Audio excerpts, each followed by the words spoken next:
Continuation! Because this is part 2 of the finale discussion by Devan and Peter. You will hear spoilers for Star Wars Rebels, Ahsoka Season 1, Clone Wars, The Run, the books, and if you didn't listen to part 1, what are you doing? That's good. That works. And we're back. And we're back. Who is that guy? So weird. All right, so where did we leave off?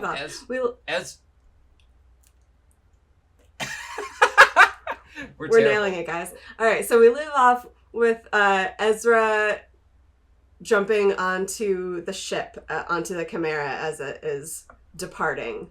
Yeah. Two big things are happening at the same time, kind of, which is the end of the fight we already touched on, which is Ahsoka versus Morgan Elsbeth. We should talk about how that fight ends. And yeah, the lead up to Ezra and Sabine jumping off the ship, or just one of them making the jump.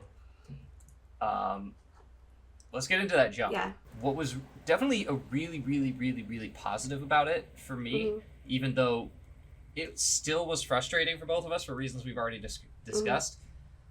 A big positive was it was a big reference to Ezra and Kanan. Like, they did this thing several times throughout Rebels. They sucked at it at first. They got better at it. They bicker as they were doing it.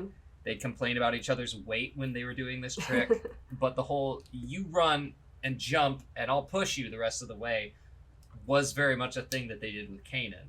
So it was cool to see the kids finally doing the thing that Ezra learned with Dad, like with Space Dad, just on their own when they both needed to. Like, it's a super earned moment, even though part of it isn't. Yeah, that's really nice. I kept thinking, like, this absolutely should not have worked for a lot of reasons that we've already talked about. Also, like, you know, she's kind of just figured out that she can do this, and then she's like so confident, like, I totally got this. I'm willing to like take your life completely in my hands. And he's just totally down to like trust her for that, which is really nice, but also kind of dumb.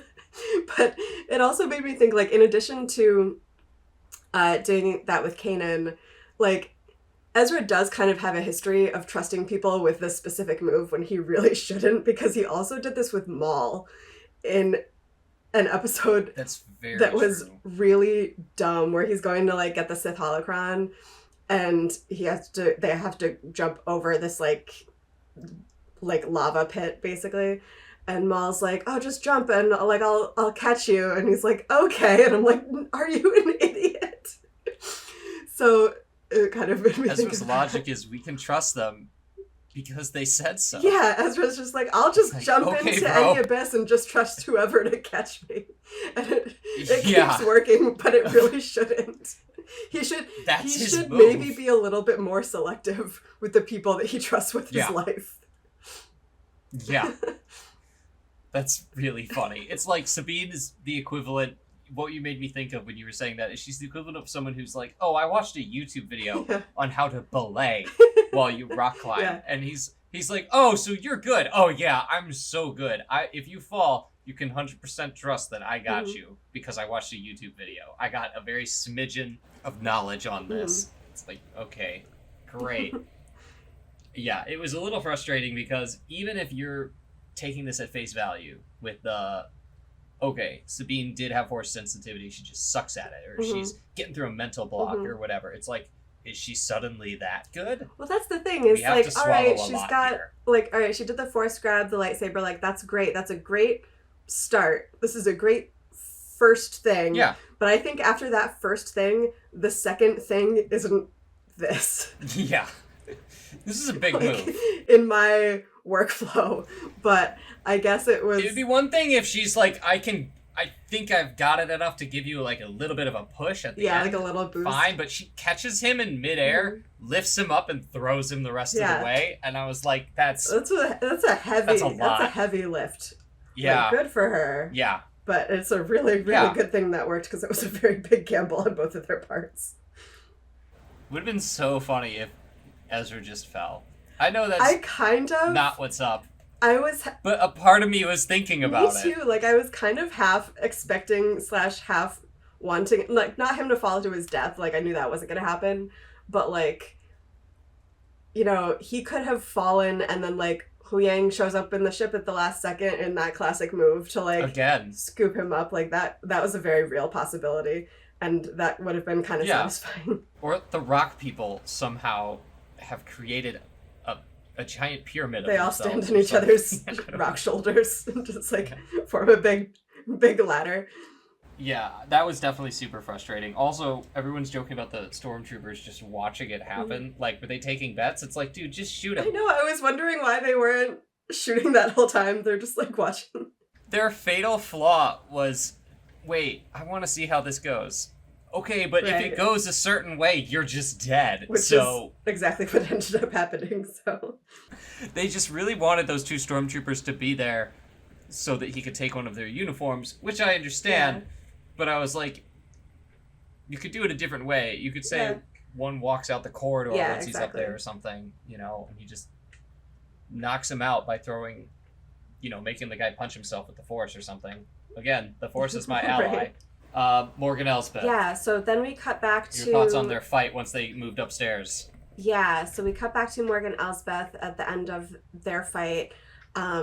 Again, this scene is just so good. Like, the first part of it downstairs we already talked about is amazing. We move up to the rooftop, whatever, Soul Calibur arena part 2. And it continues to just be so good. Yeah, I love that comparison that you had last episode. Yeah, it looks awesome. Again, this fight choreography just continues to be awesome. It's so good. The move that Ahsoka uses to finally finish her off is just so cool. Like, it's one of those kill moves that you're just like, oh, that was so badass. I was slightly frustrated by it because of the same thing I said when they were fighting the zombies and nobody was getting dismembered. Oh, yeah. The way she cut her in half, it was like, da, da, da, da, you know, like, okay, I have done the right combination of moves so I can slash across you at this angle and I win. And I'm just like, but instead it's just a slash mark on her belly. And I was just like, shouldn't she have just, like, gone through her entirely? It's a lightsaber. It should have been more that angle. Why wouldn't it be that angle? And I was just thinking, do we seriously not have the budget to cut anybody in half in this show? I'm not saying I want to see people get really up. I'm not a big advocacy for, like, oh, a lot of blood and gore and intestines spilling out. Like, that's not where my brain's at. But we cut Darth Maul in half.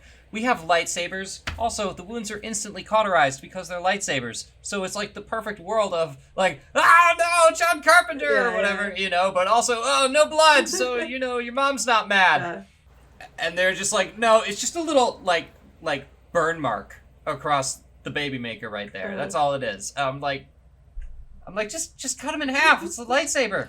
That's what's awesome about Star Wars. It's ridiculous. I'm not disagreeing with you, but I just want to point out that this is giving, like, boomer energy. Like, nobody gets cut in half anymore.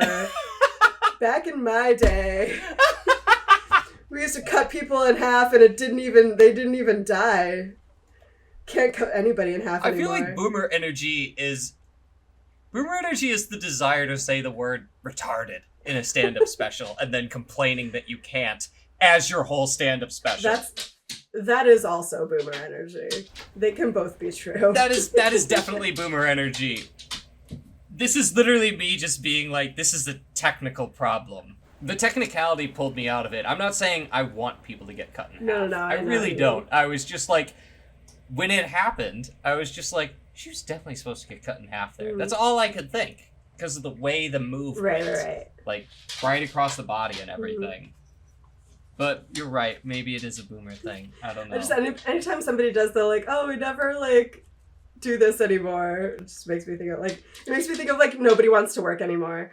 They definitely do. I'm at Disney right now, just being like, I know you got the money to do it. It makes sense. Why didn't you just do it? It would have been freaking cool. Morgan Elsbeth getting cut in half is the last move, just like Darth Maul. It's very Star Wars as a way to finish a villain. Totally. Good guys get their hands cut off.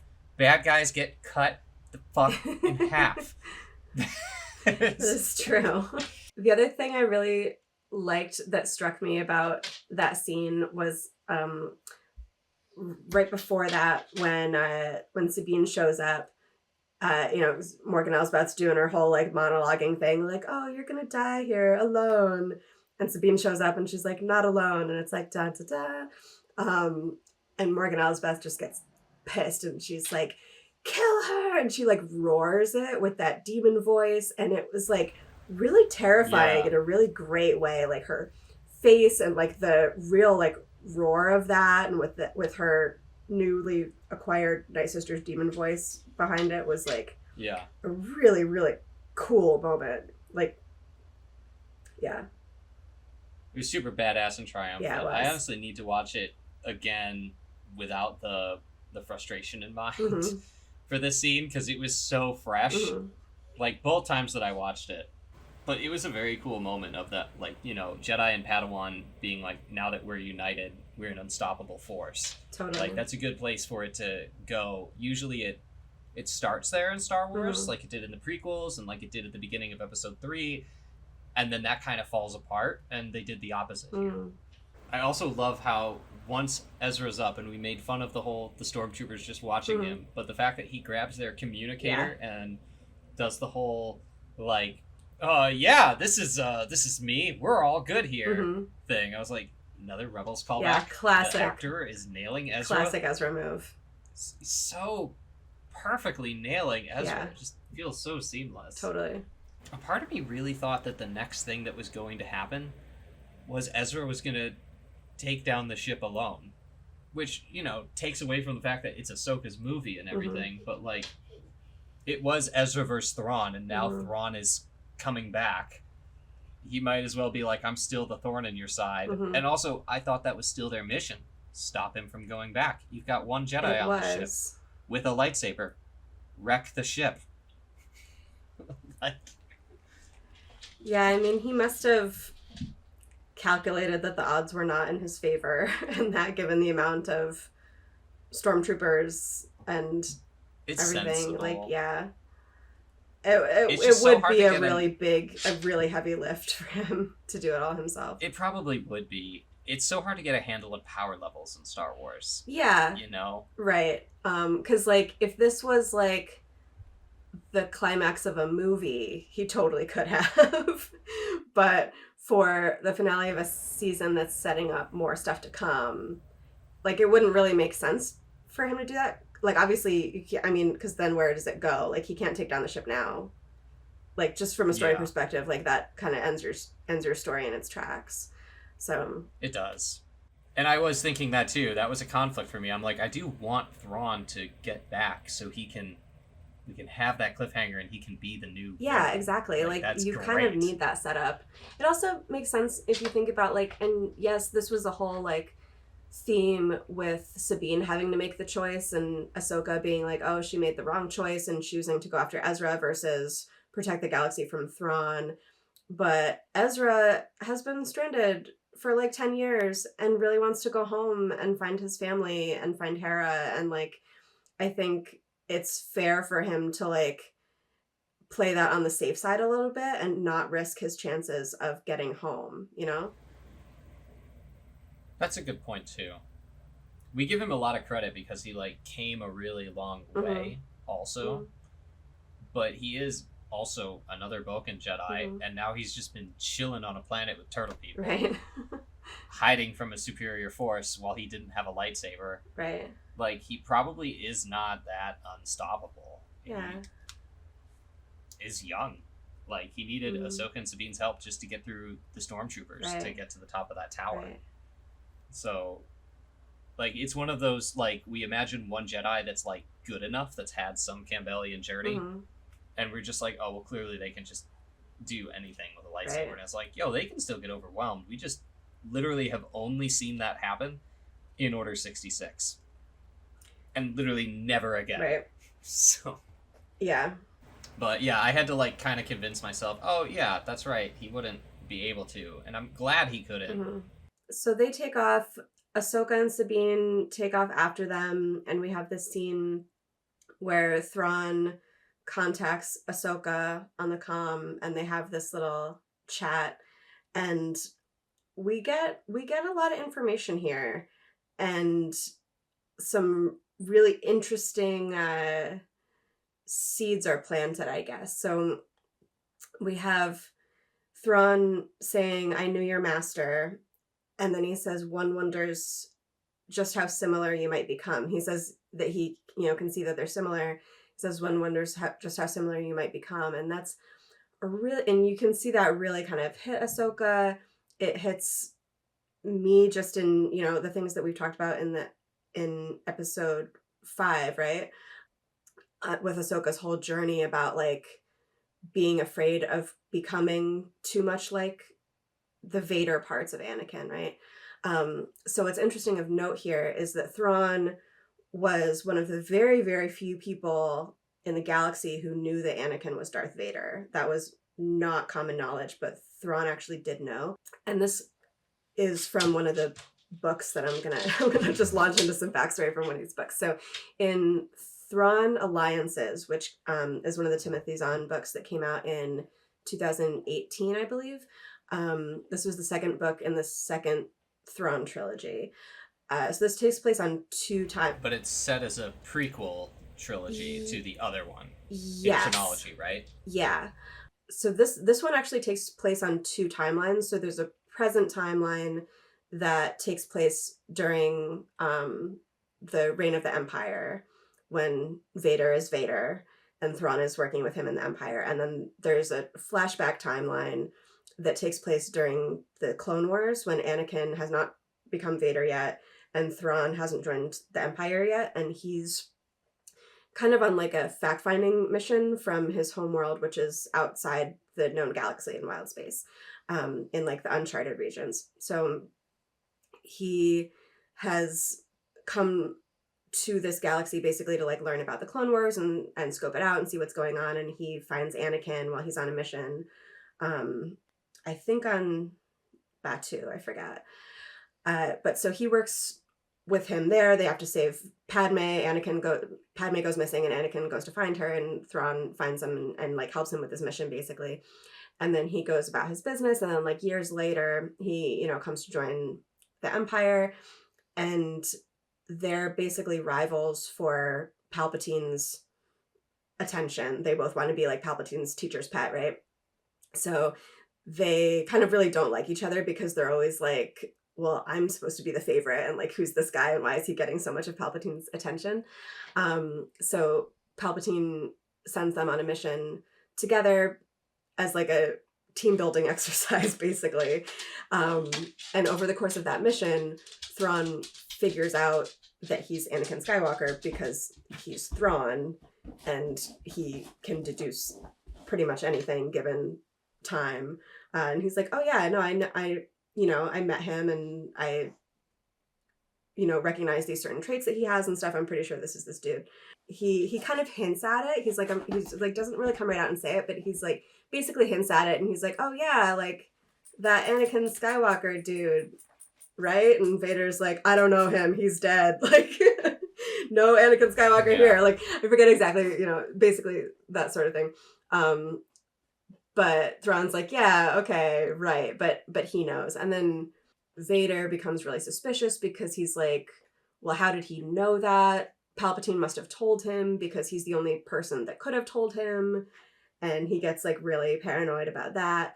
But anyway, basically that's the backstory of Thrawn's relationship to Anakin/Vader, and how he became one of the only people in the galaxy to know that he's Vader, Ahsoka being another one of them. So him kind of like dropping these seeds of like, oh yeah, I knew him, and time will tell just how similar you'll turn out to be like him, is just really playing into like all those fears that Ahsoka has kind of just worked through, but it's still going to be very, very fresh for her. So I'm interested to see where that's going to go from there, and how much more that's going to be explored, I guess.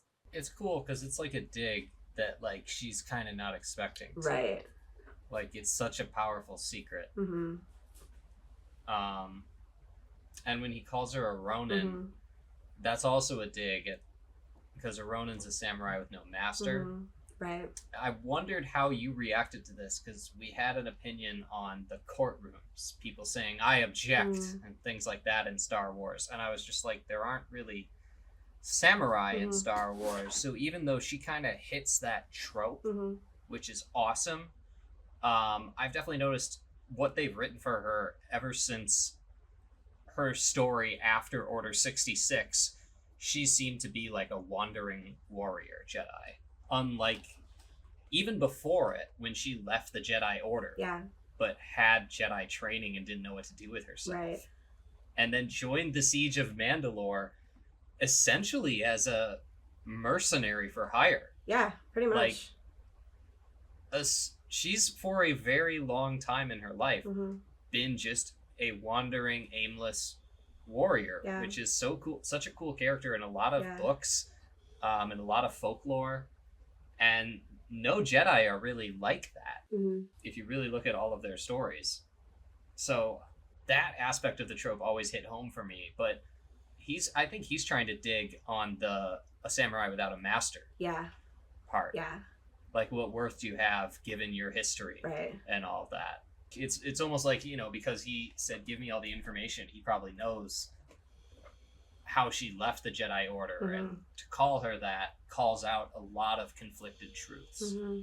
But she kind of, in a way, has already proven him wrong, since she's made peace with her master in the world between worlds. I think to answer the question that you asked at the top of that, were you asking like if the use of the term Ronin took me out of it in the same way that like objection did? I kept rambling. No, what you were saying I was was good. wondering, did that take you out of it a little bit? And what did you think of him kind of using that term? It didn't take me out of it in the same way that like the courtroom dialogue did. And for a couple of reasons. One, it was just a cool reference to make, and it felt in keeping with a lot of the, like, we've talked about the other like Japanese influences seen throughout this, and it kind of fit the tone of that. But also it didn't really take me out of it in the same way, because like I see that as being more similar to like, so they also use rank titles like captain and general and things like that that come from military structures, or like there's always going to be things that you can't really convey without taking some stuff from existing like Earth culture, unless you make up completely new names for like hierarchy structures and stuff, which they just didn't feel like was necessary, and I don't think that it was necessary.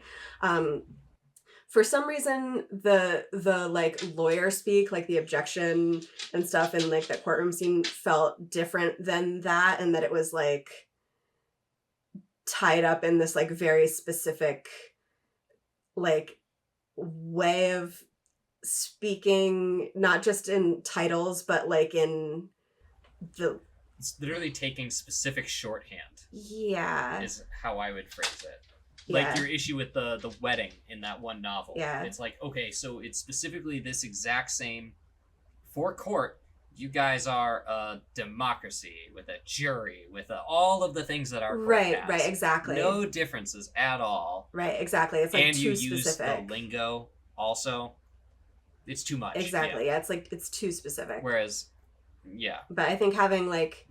having terminology to denote like different types of either like ranks or things that like describe, like Ronin describing like a person at like at a certain stage in their life, or like a description like this, I think it didn't bother me. So Ahsoka and Sabine are rock people now. Ahsoka and Sabine are rock people now. Now, in addition to training Sabine, Ahsoka, could open up her own Jedi Academy and train all of the rock people to be Jedi. And Huyang has all the parts for them to make little lightsabers. So that's what I'm picturing. It's just like little rock person Jedi Academy. Let's jump into Morai. Yeah.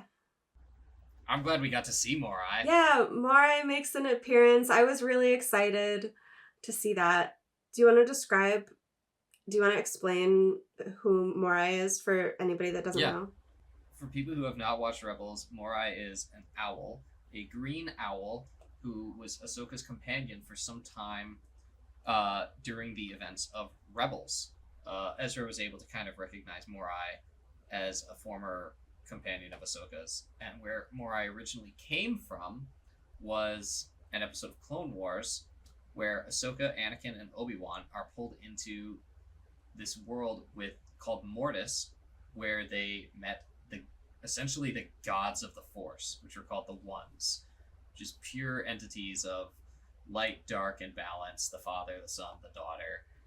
And they have played heavily in the lore of Clone Wars and Rebels, and now they're being woven into this, especially in the last moments that we're going to discuss in a minute. And Morai was essentially the daughter, I guess, companion originally, or just an essence of her that's left over? I think so. Because the daughter was killed, but as she was dying, she sent her essence into Ahsoka, who was also dying or dead. Yeah, Ahsoka was in that episode. Was dying or dead, yeah, and the daughter basically used her dying breaths to revive her. So part of a god of the Force does live within Ahsoka. Yeah, and she's the daughter is the god that represents or is tied to the light side of the Force. So Morai being tied to Ahsoka is like a representation of that, or is tied to in some way that part of the daughter or the manifestation of the light side of the Force that carries on in Ahsoka. So that was really, really cool. It's kind of cool because Morai, and I'm just thinking of this just now, but Morai almost acts as a guide for Ahsoka. Because during the Clone Wars, after Mortis, she didn't need Morai to be around. But then Morai continued to be around her while she was making the Rebel Alliance. Almost as a representation that the light and the courage was with Ahsoka, even without mentors or anything. And then I think Morai guided Ezra to save Ahsoka's life. That's right. I was just going to say that. Yeah, in the World Between World episode of Rebels, when Ezra's in the World Between Worlds and he's like wandering around. Which suggests the light side of the Force is looking out for her. Right. Yeah, Morai is like sitting on the top of like the portal that he grabs her through. So we've rewatched it a lot, but I don't think we paid attention to this very specific detail. At the end of Twilight of the Apprentice, when Ahsoka is walking away from the wreckage after she fights Vader into a temple, which you don't find out what happened to her until 2 seasons later when you see Ezra rescue her from the World Between Worlds. It was the most frustrating 2 seasons of my life. So frustrating. So insanely frustrating. For 2 seasons, you don't know, like, is Ahsoka dead? How did this fight end? What's happening? It was incredibly frustrating. Insane. Because I was like, oh my god, you guys have got me committed to the Rebels, but you just dug in so deep on a way bigger story in Star Wars. Yeah.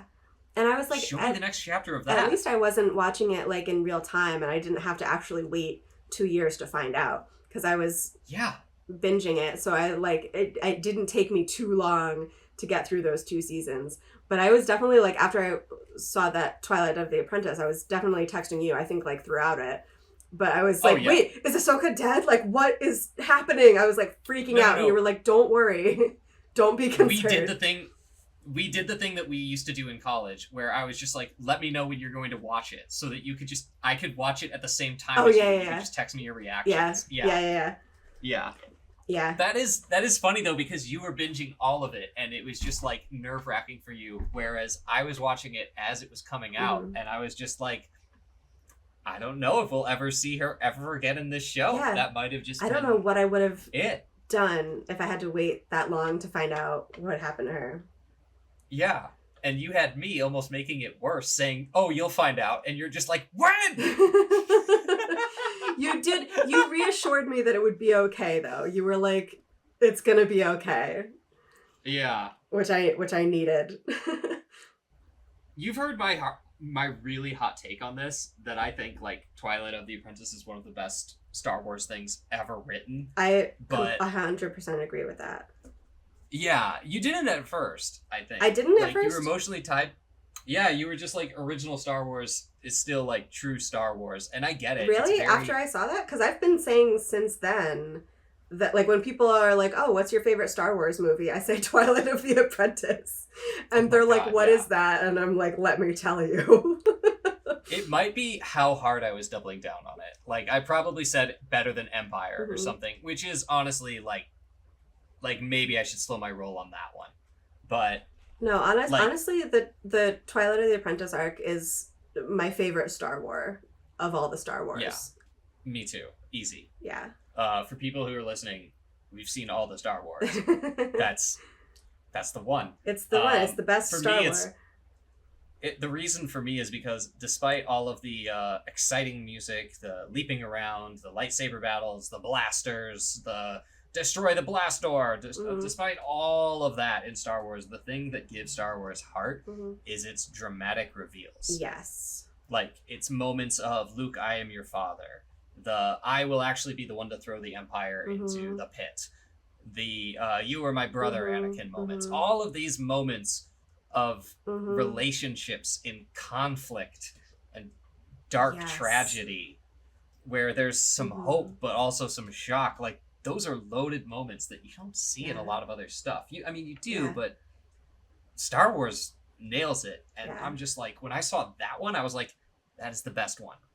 To me, that is hands down the best one. Like, I 100% agree.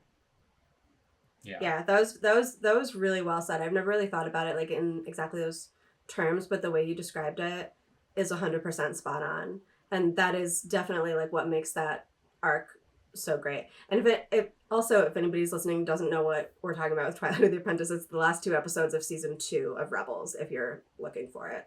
And it's the best. We will not spoil it, because I think we've already spoiled it enough. Yeah. You can probably put the pieces together. If you haven't seen it, just go watch it. Like, just stop listening to us right now and go watch it. Like, you know enough from watching Ahsoka, from knowing Star Wars. If you're listening to this, you probably know enough. But yeah, it's a really powerful moment. I remember just thinking, because, we'd watch stuff together, like, you have trouble holding it together at the end of Armageddon. And I was just like, yeah, Devin's gonna cry when she watches this scene. Yeah, like, I was a mess. It had me, like, I was a mess. Like, I was... In my defense, Armageddon is no joke. It's very true. It's very true. That's not like you can't even watch Armageddon. Like, come on. I want to close my eyes. Okay, so we got so sidetracked, but I was pointing out how Morai has been her guide for such a long time. In the moment where Ahsoka at the end of Twilight of the Apprentice is mysteriously walking away and Morai is flying near her, is Morai flying away from her at that point? That's an interesting question, because at that point it could symbolize that that's the moment Ahsoka started moving forward with way greater conflict and much less hope. And at this point, this is the first time she sees Morai since then. And Morai doesn't stick around, but appears to her, suggesting some hope is back. Because she's, not only has she reconciled mentally with her past in the World Between Worlds with Anakin, but she's put that into actions by confronting, going to Sabine and supporting her and being a good master again, and that working out, and Sabine standing by her. Yeah. After she kind of dropped the ball with Sabine. Yeah. Out of fear. Riffing off of that, because I like that idea, and I think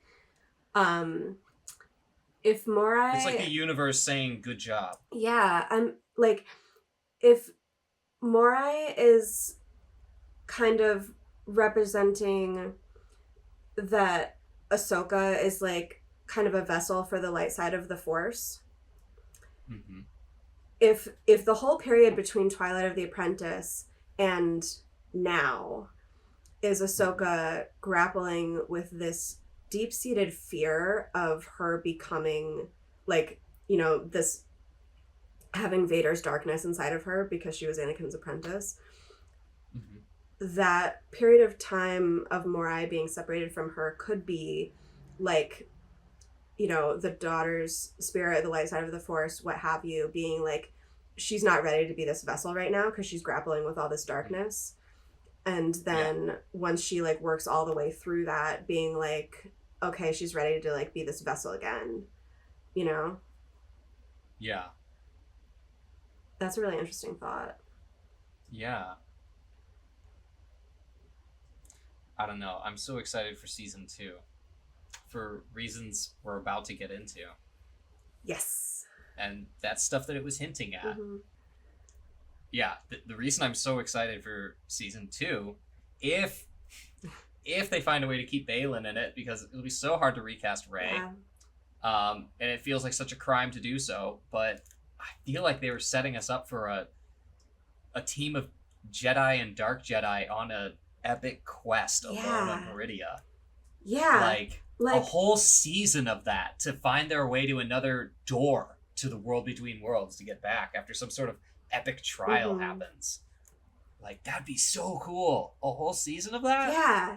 Yeah, there's so much to explore there, and I think I don't know how they're going to handle it in season 2. I imagine that they'll recast, which like it does feel like a real shame to do that, but it also feels like a real shame not to, because he's built such an amazing character. People are so invested in him. There's so much good foundational stuff there, and if you don't recast, the alternative is just to like cut his storyline, which seems like a real waste as well. So it does. Just get Ross Marquand to do the voice. Find some bullshit reason to put a mask on him for most of it, and then just CGI the face for the very last episode. We know you can do it. Just don't sacrifice whatever awesome story Dave had. I know it feels insensitive, but like, he laid the groundwork for something incredible. He did such a good job. Don't let it go to waste. Yeah, exactly. Yeah, one thing that was interesting to think about, because when the finale ended, and I was noticing, like, last week we were like, oh, what do we want out of the finale? And you were like, I hope it's really, really long. And it wasn't. It was about the same length. It was not. As these other episodes have been. And there was almost nothing of Baylan. You got this one shot at the very end, which was really, really cool. Like, that was a very substantial couple of moments. But there was nothing else in the whole episode, which was really surprising to me. I thought we were going to have a lot of him, because there was so much more story to tell. But I don't know if filming... anyway. No, they finished. I think I know what you're about to say. Yeah, that's what I was just going to say. But what Chris had pointed out, I was going to say, I don't know if they had completely wrapped filming when he passed away. I think, they had. But Chris was like, I wonder if they cut out a bunch of stuff when they edited it, because it was stuff that they now couldn't do. They were like, we're going to focus less on him because we have to revise what we're doing going forward. And they didn't want to like set up a bunch of stuff that they weren't going to be able to do. So I don't know if that's a thing or not. But they still, that's a good like theory, but I think they still have. Yeah. They're still hinting he's going to be a big part of whatever is going down on Veridia. Yeah, for sure. That it's tied to the Mortis gods. Yeah. This is funny. This will make you laugh. Okay. So when they first slowly start zooming out from him, when they cut to him standing on that ledge, looking out, I'm like, oh, there's a statue behind him. And at first, all I can see of the statue is a face and a beard. And I'm like, he's standing on a statue of himself.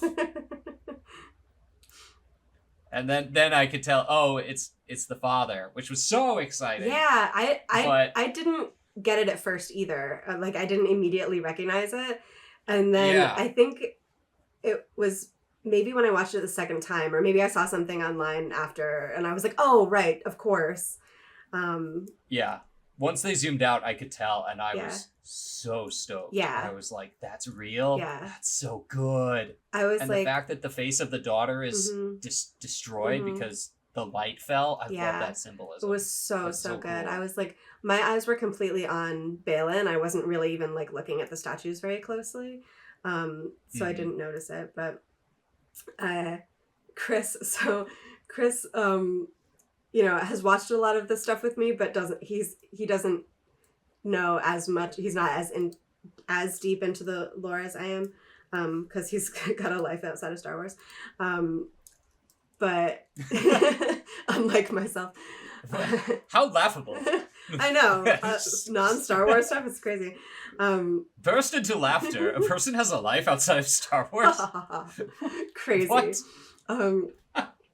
But I was rewatching the Mortis arc after this episode, like a couple days later, and Chris was sitting on the couch next to me, and he was kind of like falling asleep, and because it was you know late at night, we were getting ready for bed, and he was just like half watching it, kind of like half asleep, and the father is like up on screen, and Chris through his like sleepy days is like, oh, that's a guy from the statue, and I was like, very good.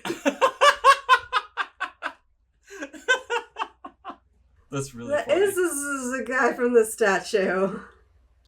Yeah, I like that when he's looking out into the distance, you can see like a little light, and it kind of mimics when Anakin was looking off into the distance to the altar of Mortis. They really mimicked that shot from Clone Wars. I mean, it could be a number of different things, but you know it's somehow Mortis related. Yeah. And I'm so excited for that. So excited. I can't wait to talk about our theories of what's coming next more. But just so we don't linger on Balin forever, because all he is at this point is theories. Yeah. Just theories.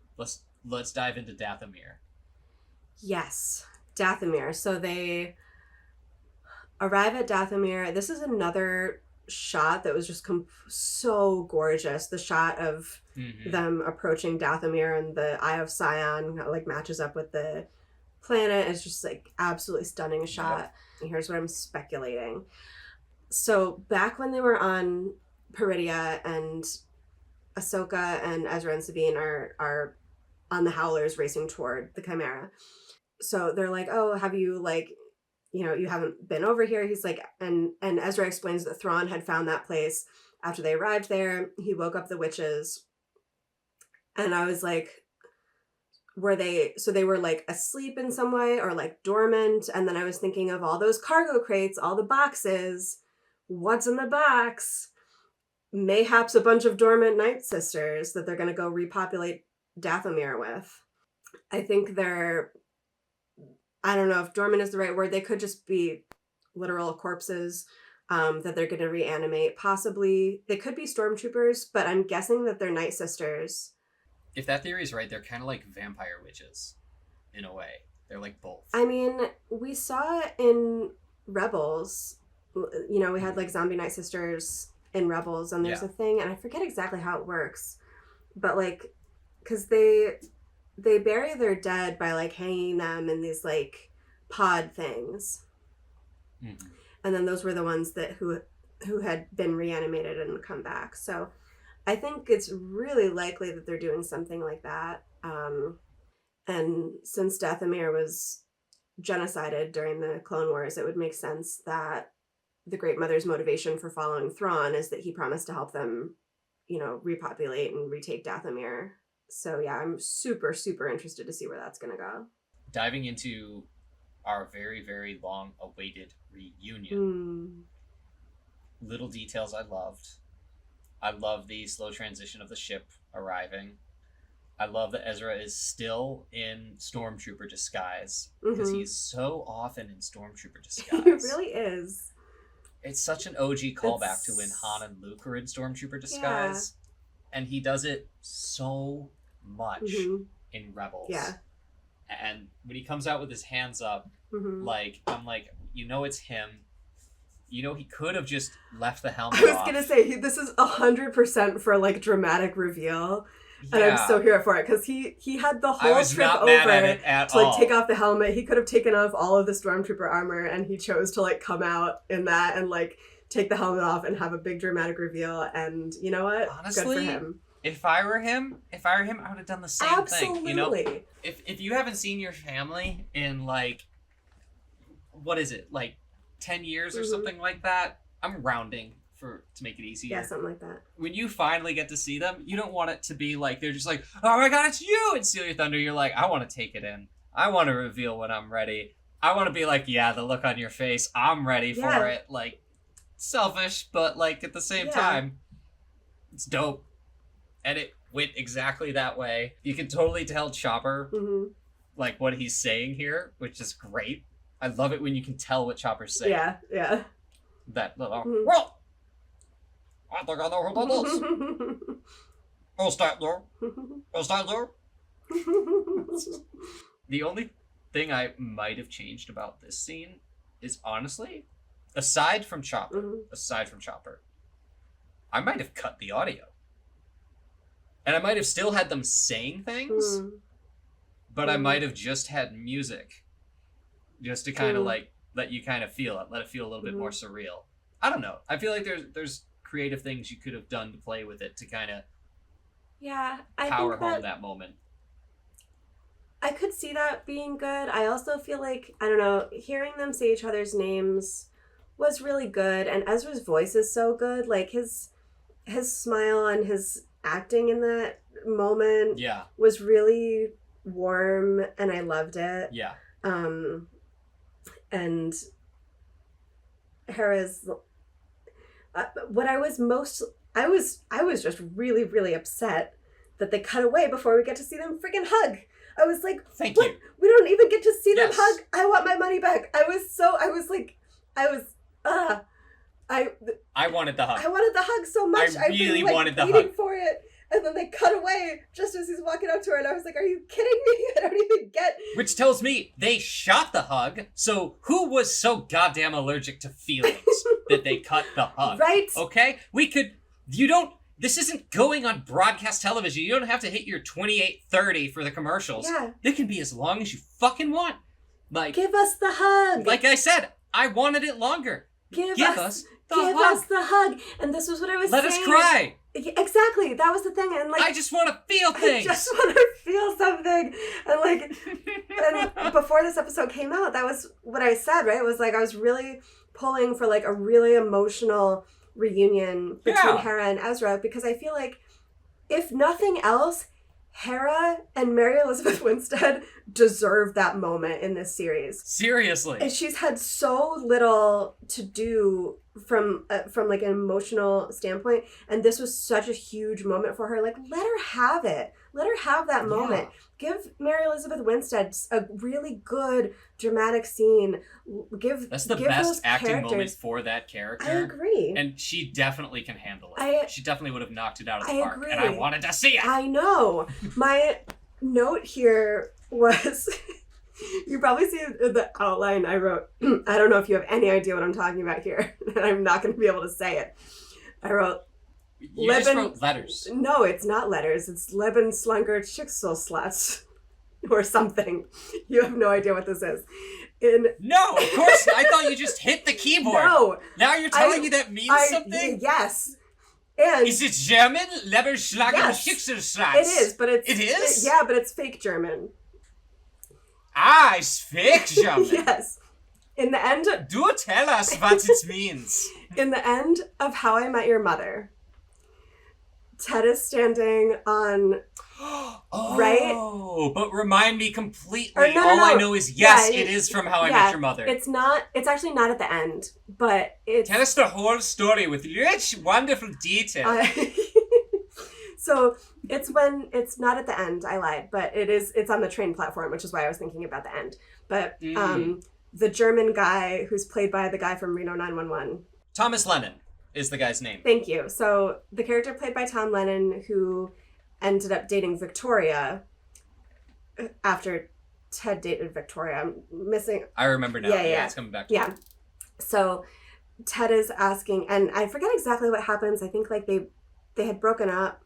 They were going to get married and then they didn't. Yes. Right? So in super, super short sum, in the end of this sitcom, the girl he dated earlier was with another guy. As they're summing up the sitcom, getting to the big finale, and he's like, should I go back with that girl? But she's with this other guy. Classic sitcomness, final season stuff. And this is that guy that she's with.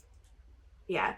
So anyway, Ted is asking him, like, why did you break up with her or whatever it was? Like, what was the thing? What was holding you back? And he was like, and he said this word, it was like, this was because Leberschlangen. This was the kind of a running gag of him making up like fake German words. It can't be a real word. Yeah. But it can't be real. He was like, what does that mean? And he was like, it is the thing that is almost the thing that you want, but it is not quite. That is Victoria to me. And that was what I felt. That was a long road to explain that was how I felt about this scene. I was like, it is almost the things that I want, but it is not quite. Yeah. I very much agree with that sentiment.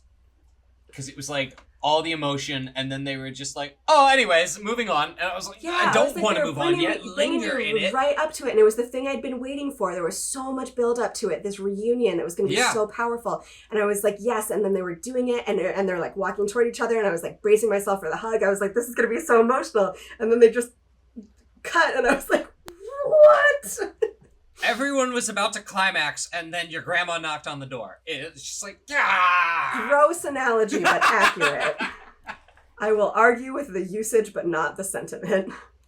Yeah, the metaphor works, but it's the wrong metaphor for this family-friendly show. Correct. And then the last thing we have is Anakin's Force Ghost is seen. Mm-hmm. They really kind of milk it for a while. Yeah. Like there's something out there that they sense. Mm-hmm. And I kind of always sensed either it's a Peridia thing, Peridia Aurora Borealis that they're looking at. There's just Force gods, just more Morai, or a Force Ghost of Anakin, and it was Force Ghost of Anakin, which is the most perfect period, I think, to end the sentence on. Yeah. And they left it ambiguous as to whether or not Ahsoka could see him, which is interesting. Yeah. Do you have a headcanon for that? Do you like to think she did see him or she didn't? I think that she did. I think she did. I think she sensed him but didn't see him. That's my headcanon. Actually, I think that actually makes more sense. Because I feel like if she had actually seen him, like, she could have acknowledged or, like, talked to him. Done a nod. Yeah, something acknowledging. Something to kind of acknowledge the reality of the vision. Just like a wave, like, hey! I felt like what I was watching in Rosario Dawson's performance was an acknowledgement of a feeling. Yeah, that makes more sense. And then the vision of him for us, the audience, was like confirmation of that feeling. Yeah, that feels more right to me, actually.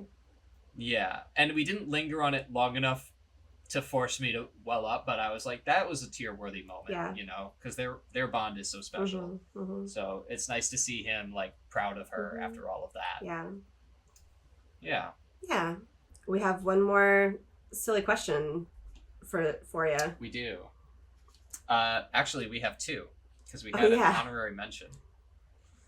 We came up with two silly questions this week, which is great because this was a two-parter. So we'll start with the honorary mention silly question, which was, we wrote band names. Was it just, what did we mean by that? Yeah, well, so we were looking at all these different groups that ended up in the, like, people ended up, you know, we have, like, Thrawn is with, like, the Stormtroopers, and you have Shin with this group of Raiders, and you have Sabine and Ahsoka with, like, the rock people. Yeah. And so the idea was, like, pick one of them, and, like, what would the band name be? What would their band name be? Yeah, we were like name one of them as a band, and then pick a group and give us their band names. But then we didn't use that one because we realized that they're all already great band names, like Shin on their own. Yeah, Shin and the Raiders. Yeah, great band name. Yeah, Shin and the Raiders is a great band name. Thrawn and the Night Sisters. Balin and the Gods. Like, yeah. Even not even Thrawn and the Zombies. Thrawn and the Zombies, Thrawn and the Night Sisters. It's great. Ahsoka, Sabine and the Rock. Sabine and the Rock like, people. Ahsoka. Yeah. They all work. No, like, they all no work notes. As band names. Yeah, we were like, we don't have to pick one. We might as well just acknowledge that was a reality there. Yeah. Cool. So our actual silly question, which Devin came up with, so you should read it off. Sure. So, of those groups that we just mentioned, which ending group are we choosing as our team in a dodgeball tournament? Would you like me to go first? Please do. So, you're going to be very surprised by my answer. I feel like I'm not going to, but go on. Oh, really? Okay. I have a very sound reason for it. Okay. I'm going with Ezra and the Rebels. Okay. The reason. Okay, go ahead. The reason being, they're all solid teams in dodgeball, but I want Ezra on my team in a dodgeball tournament because Ezra will totally argue with the ref. That's not wrong. I can totally count on him to be getting in his face. Come on, ref! Like, they caught the ball, the way they were throwing it, it had, like, dark force energy on it. You gotta be real with us here. Like, he will be in their face. He will be advocating for the team. He will be the Bo Schembechler of Jedi dodgeball we need. That's why I went with Ezra. Okay. For dodgeball, yeah. From a sports perspective, I want that drama. That's valid. That's solid reasoning right there. I was gonna go with Thrawn and the Night Sisters, and here's why. I have multiple good reasons for this. A, Thrawn. I want Thrawn as the captain of whatever team I'm doing for anything. He's the most brilliant, genius tactician you could ask for. Like, he's gonna be your captain. In for any whatever. anime, he's the rival team that is just too genius to beat. Yes, correct. Yeah. And that is me in this scenario. So that's what I want. Yeah. He's like, there's no beating him from a strategy perspective. So he's definitely the captain that I want heading up my dodgeball team.